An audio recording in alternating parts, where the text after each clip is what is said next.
myths and diet. I think there's a lot going on in our country about myths of diet and diabetes. I can just tell you that whatever comes from the plate, from the farm to the plate, is good for you. Be it mango, be it chiku, be it banana. And anything from the under the earth, top of the earth, is comes to your plate without processed should be taken. In other words, anything which is from the plant should be taken. Anything which is made in the plant, that means processed, should be avoided. But I understand, because there's a deep rooted myth about this diet and diabetes, that you can't eat mangoes, you can't eat banana, and that's prevailing among doctors, dietitians, endocrinologists.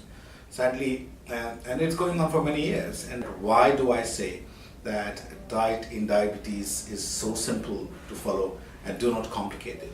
So whatever you know about diabetes and diet, I think you have to sometimes forget about it.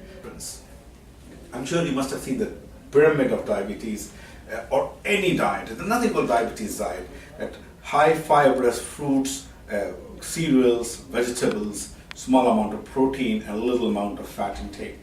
And that's what's called a balanced food. In your class 3 standard book, even in the 1960s had this pyramid, and I'm sure in the next 1,000 billion years it will not change, because we have tried in science trying to alter the combination of protein and different diet combination, but on a long term, this is the diet that works for us. The basic concept of farm to plate theory entirely relies on how the digestion process works in human compared to a cow.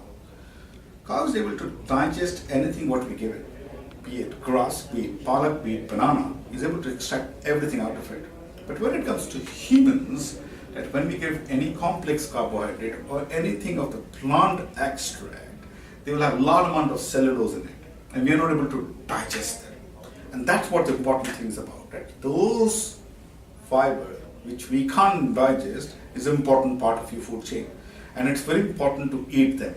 And if you want to simplify this, that anything which is coming from the farm to the plate, you eat it, there's hardly any fat content in it, and the large amount of fiber content.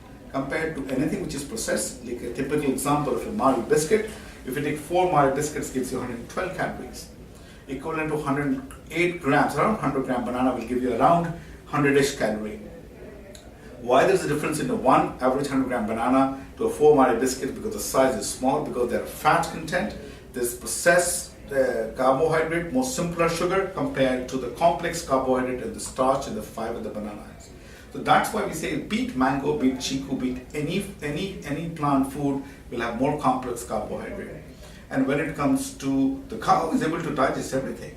So she will be able to digest any materials that what you will give it to the cow, but not humans. So that's what I call it a farm to plate theory, that anything which comes from the farm to the plate, if you eat it, it's natural fibers, that makes them more important, that gives you the less calories, and that's what is the most simplest way of understanding that what I call it farm to plate theory or K to plate theory.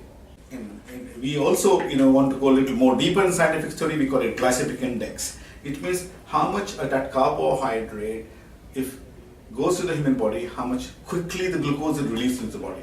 Higher the glycemic index, that means a very quick rise of blood sugar compared to a slow rise, we call it low GI of the food. And the more the complex carbohydrate, the higher the glycemic index is. So if you prefer a food of a lower glycemic index, and if you want to simplify again, those coming from the farm straight to the plate have got more fruits and vegetables, have a lower GI, and we find in glycemic index. 100 is the glycemic index of a straight glucose, or in fact all maida-based products have got 70 to 90. And the more you refine it, like cornflakes and white bread is equivalent to almost like a glucose, which runs in 80s glycemic index. That's a high glycemic index food should be avoided compared to the low glycemic food index. The typical example, I always take the sweet potato, because it sounds sweet, it tastes sweet, but it has high complex carbohydrate. And any wheat products or the brown rice will have a lower or a medium glycemic index food. Though this is quite relevant to the carbohydrate diet, but when it comes to fat and protein, it just changes the glycemic index. We call it glycemic link. So, but let's not complicate that issue, but it's more for your understanding, lower the glycemic index, that means higher the starchy content, lower the glycemic index, slower the rise of glucose. So anything which is a low glycemic index, we call it below 55. Anything which is high glycemic index, we call it above 70.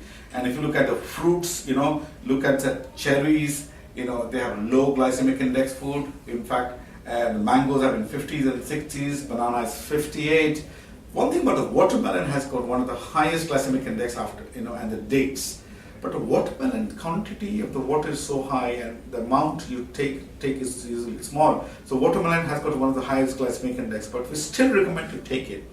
Mainly because the amount of watermelon usually, because of the water content is not that high. So that's why it's very important to continue all fruits and vegetables, including all fruits, including apple, have just glycemic index of 34, strawberries 40s, kiwi fruits, which is equivalent to chikus around 50s, papaya is 60, banana is 58. There can be variations between how much sweet it is, but that's what the standard mechanism. And I don't expect you to know all this in detail, but it's just to clarify the concept that the majority of the fruits are good for you and you must eat fruits, a couple of fruits a day. And the vegetables have, because we're not able to digest these vegetables, so some of them hardly gives us any calories, be it cauliflower, be it cabbage and broccolis, very low glycemic index, be it raw carrots, boiled carrots. The more you boil it, easier for us to digest. That's why there's a difference between raw carrot is 16 versus boiled carrots is 41. But what I will strongly recommend, this slide is telling you that more vegetables, more fruits. Same thing, medium and high glycemic index. Those are little under the earth, may have a little more high glycemic index, but still around 60. So you don't have to really get scared about eating, any vegetables. The fruits is a must in your diet. The question is how much fruits. If you look at the 5 fruits fiber a day that across the world is recommended. So if you have your wrist size or one tennis ball size, a cricket ball size apple is equal to 1 fruit, which could be a mango, which could be a banana, and you can have canned fruits as well or dry fruits as well, half a cup, and you can have 1 glass of a fresh juice. And in vegetables, you can have at least 1 cup equivalent of vegetables, half a cup of vegetables, fresh or frozen vegetables, and half a cup of tomato soup or a tomato juice extracted from the fresh tomatoes rather than a canned form. So what we recommend that you must have 4 to 5 servings of fruits and vegetables. That's the most essential part of it. When we talk about diabetes, we talk about cholesterol, blood pressure, cancer, not just the sugar. So it's very important that whatever diet we're recommending, it's just not sugar. Because we have high cholesterol, we have risk of heart disease, the blood pressure is quite commonly associated with diabetes, it's a salt reduction, and more fruits give you a high potassium diet, and that also brings the blood pressure down. So it's just not the sugar diet, that's what we're concentrating on. We're concentrating on the whole balanced diet. So the basic theory is whatever comes to the farming, just imagine that your kitchen is in the farm and you don't have to go to the supermarket to buy food product. Once you get anything straight from the farm to the plate is good for you.